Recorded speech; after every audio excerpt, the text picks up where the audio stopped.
that imprinting can start before birth. And, of course, the way I got onto this was in 1959.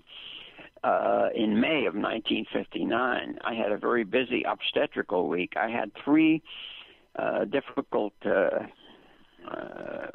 obstetrical emergencies that week, all of them at night, in the middle of the night. 3 foals on 3 different farms coming out the wrong way.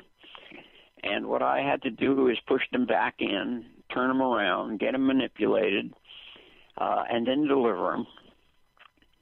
And then, of course, those foals have been through a lot of stress, and so is the mare.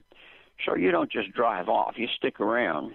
And I stuck around until those foals were on their feet, and I checked them over, did the postpartum procedures, and was sure that they were all right. So I would estimate, at least 2 hours with each foal. When I came back to see those foals, the first one was the mare had been bred on the foal heat, so it was a 40-day pregnancy exam. So that was about, the foal would have been about 50, 60 days of age. That foal looked at me and came running right to me. Obviously recognized me. And I had the experience then with the other 2 foals at older ages. One of them, at that time, we were worming and vaccinating at 3 months of age. And so I saw the foal for the first time at 3 months of age. And again, it recognized me instantly and came right to me. And I could handle it anywhere.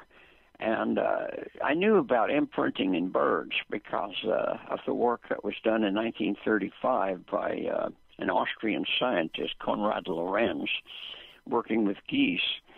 And I thought, well, I didn't know that this applies to mammals, but it obviously does.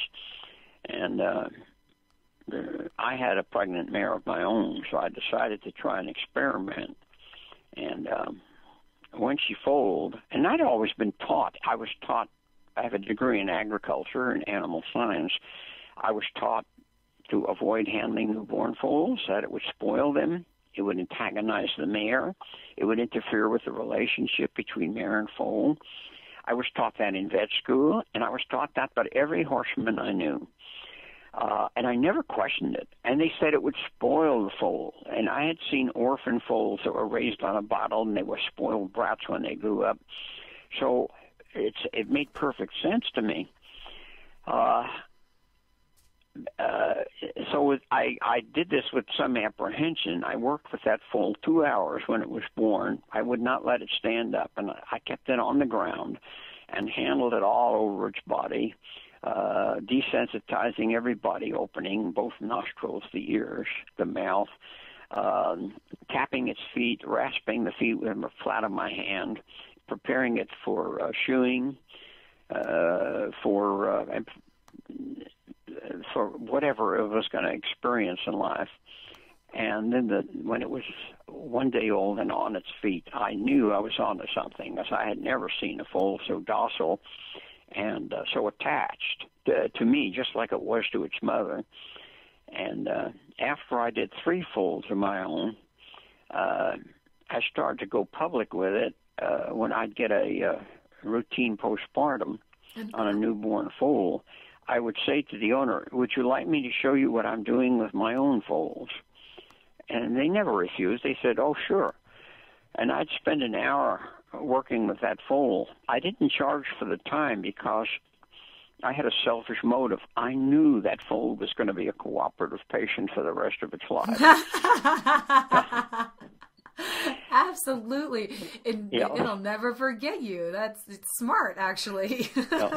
Then after a while, I started to ask them, what are you going to do with this foal? And if they said, well, we've got a buyer in Florida, I wouldn't bother.